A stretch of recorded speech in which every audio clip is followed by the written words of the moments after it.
Lisa তেকে চেপে ধরে। আমাদের প্রথম থেকে বলতে কিভাবে শুরু করলে, কে আগে এগিয়েছিল, কিভাবে শেষ হলো, ঘটনা কবে ঘটেছে, সবটা একে একে বলো। তে এক পলক তাকায় জাঙ্কুকের দিকে। জাঙ্কুক চোখ বড় বড় করে বলতে না করে। তে মুখ বাঁকায়। আপু বলতে না করছে কেন বলো তো? ওই যে জেনিফেনি আছে না, তোমরা তো তাকে চিনো। তোমাদের সাথে শেয়ার করলে যদি তোমরা জেনিফেনিকে বলে দাও, তাহলে তো সে ওনাকে রিজেক্ট করে দেবে। আর যাই হোক, বউয়ের সাথে উল্টাপাল্টা করা ছেলের সাথে তো সে আর পরকিয়া করবে না, তাই না? সকলের মুখ এবার কই মাছের মতো হা হয়ে যায়। বলে কি তে? জেনি আসলো কোথা থেকে? তের থেকে রোমাঞ্চকর মুহূর্ত শোনার জন্য জেনির কথা চেপে যায় ওরা। জেনির চ্যাপ্টার পরে ধরা যাবে। তে তুমি বলতে থাকো, আমি জেনিকে বলে দিব, চলবে? আয়ু বলে ওঠে, হ্যাঁ হ্যাঁ আপু, আমি বলবো। আজকে একটু আগে উনি আমার কাছে জিজ্ঞাসা করছিলেন আমার কি হয়েছে, আমিও বলছিলাম না, তাই উনি ঠাস করে। তের কথা শেষ হওয়ার আগে জাঙ্কুক বলে ওঠে, ঠাস করে একটা চড় মেরে দিয়েছি। এখন চুপ না করলে বিদেশে চলে যাব, আসবো না আর। সকলেই বিরক্ত হয়ে তাকায় জাঙ্কুকের দিকে। তের মুখখানা চুপসে যায়। সুগা মুখে আস্ত একটা আপেলের টুকরা পুরে বলে, যেখানে খুশি যা, আমাদের জ্বালাচ্ছিস কেন? শুনতে তো দিবি, সারাদিন পকপক করিস খালি। তে মুখ গোমরা করে বলে, জেনিকে সাথে নিয়ে জাহান্নামে যান গিয়ে, আমার কি, আমিও গবুর কাছে চলে যাব। জাঙ্কুকের কপালে তিনটে ভাঁজ পড়ে। এই গবুটা আবার কে, কোথা থেকে আসলো?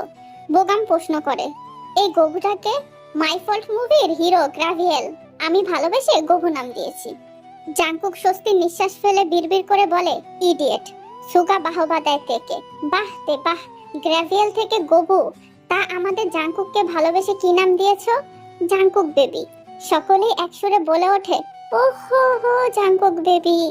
সব পাগলদের একসাথে আড্ডা দিতে দিয়ে জাঙ্কুক বেরিয়ে যায়। অফিসে প্রচুর কাজ, এই সপ্তাহেই আবার অস্ট্রেলিয়া যেতে হবে তাকে বসের সাথে। সেই ব্যবস্থা করার দায়িত্বও জাঙ্কুকের কাঁধে পড়েছে।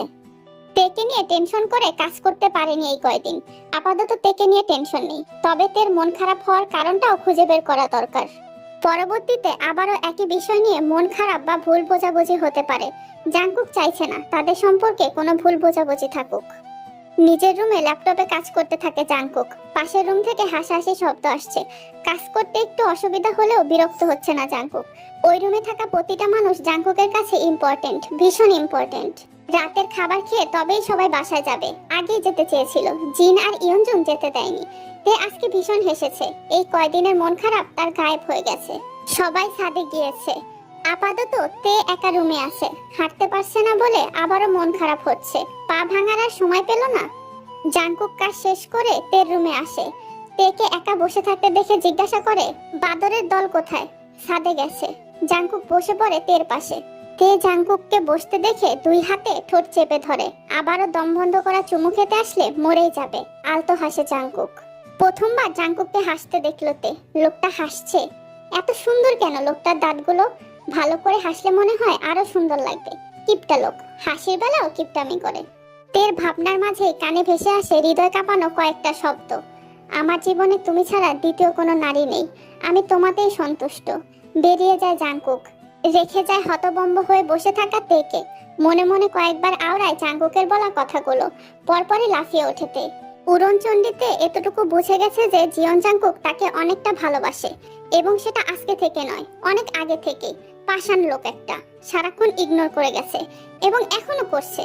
তবে তের এখন একটাই লক্ষ্য, পাষাণ লোকটার মুখ থেকে ভালোবাসি শব্দটা শুনবে এবং গম্ভীর লোকটাকে তের পেছনে মৌমাছির মতো ঘোরাবে। মনে মনে বুদ্ধি করে নেয় তে। কি করবে সব ভেবে নিয়েছে, প্ল্যানিং সাকসেসফুল। এবার শুধু অ্যাপ্লাই করার অপেক্ষা। রাতের খাবার খেয়ে সকলে চলে গেছে। তে তার দাদিমার সাথে ঘুমিয়েছে।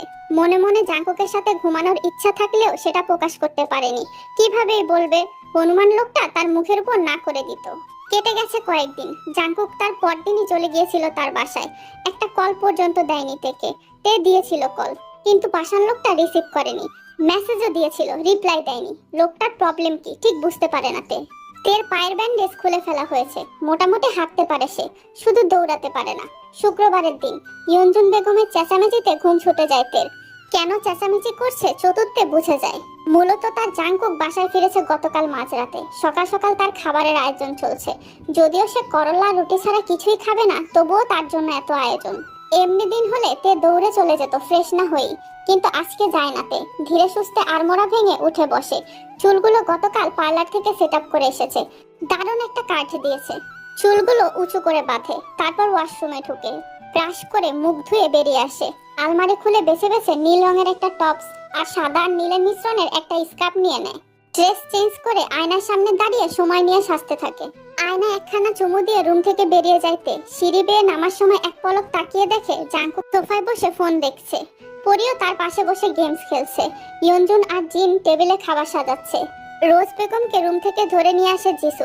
একা একা হাঁটাচলা করতে কষ্ট হয় তার। সুবিন আর নামজুন খাবার টেবিলে বসে আছে। চেহব খালি রুটি চিবুচ্ছে। Good morning guys. তে একগাল হেসে বসে পড়ে সুবিনের পাশে। জাঙ্কুক আর চোখে তাকায় তের দিকে, তবে কিছু বলে না। সুবিন তের চুল এলোমেলো করে দিয়ে বলে, এত সাজুগুজু কোথায় যাবে? না না, বাবা কাল এনে দিয়েছে, তাই তোমাদের দেখানোর জন্য পরে আসলাম। সুন্দর লাগছে না?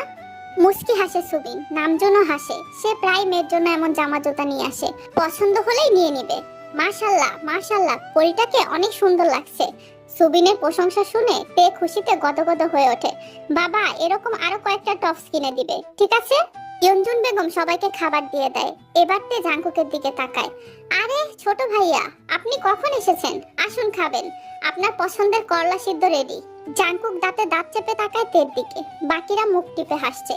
জাঙ্কুক এসে বসে জেহবের পাশে, তের মুখোমুখি। তের সেদিকে খেয়াল নেই, সে খাচ্ছে আর বাবাকে বলছে, আব্বু আমাকে একটা আইফোন কিনে দিও। ঠিক আছে, কিনে দেব। জাঙ্কুক খেতে খেতে তাকায় তের দিকে। আইফোন লাগবে তার। গতকাল যে ঘটনা ঘটিয়েছে তারপর তো তেকে বাটন ফোনও দেবে না জাঙ্কুক। ফেসবুকে পিক আপলোড দিয়েছে তে এবং ক্যাপশন দিয়েছে, আজ সিঙ্গেল বলে কাশফুল দেখতে কেউ নিয়ে গেল না। প্রোফাইল পাবলিশ করে দিয়েছে, সেখানে ছেলেদের কমেন্টের ধুম পড়েছে। সেই জন্যই তো জাঙ্কুক বাড়ি এসেছে, না হলে সে কখনোই আসতো না। রবিবার সে দেশের বাইরে যাবে, এই সময় বাড়িতে আসা মানেই সময় নষ্ট। কিন্তু এখন তেকে কিছু বলতেও পারছে না জাঙ্কুক। খাওয়া শেষে জাঙ্কুক হাত ধুয়ে তেকে বলে, রুমে এসো, কথা আছে। তে সাথে সাথে জবাব দিয়েছে, কেন ভাইয়া, কি কথা? আমার টিচার আমি ঠিক করে নিয়েছি, আপনার কাছে পড়বো না, তাই কোনো কথাও নেই। জাঙ্কুক রেগে চলে যায়, কাউকে বুঝতে দেয় না তার রাগ। তে বাবা চাচার সাথে লুডো খেলতে শুরু করেছে। জাঙ্কুক নিজের রুমে বসে তের জন্য অপেক্ষা করছে, কখন আসবে তে। অবশেষে বিরক্ত হয়ে রুম থেকে বের হয় আর দেখে তার বউ লুডো খেলছে। জাঙ্কুক গিয়ে তের পাশে বসে। তে একবার তাকিয়েও দেখে না, সে তার খেলায় ব্যস্ত। পাক্কা 1 ঘন্টা পরে তের খেলা শেষ হয়। জাঙ্কুক ভেবেছিল এবার হয়তো কথা বলতে পারবে, কিন্তু জাঙ্কুকের ভাবনায় এক বালতি পানি ঢেলে দিল তে। গান গাইতে গাইতে তে বাড়ির বাইরে চলে যায়। গানটা ছিল পাশের বাড়ির চ্যাংড়া পোলা প্রেম করিতে চায়।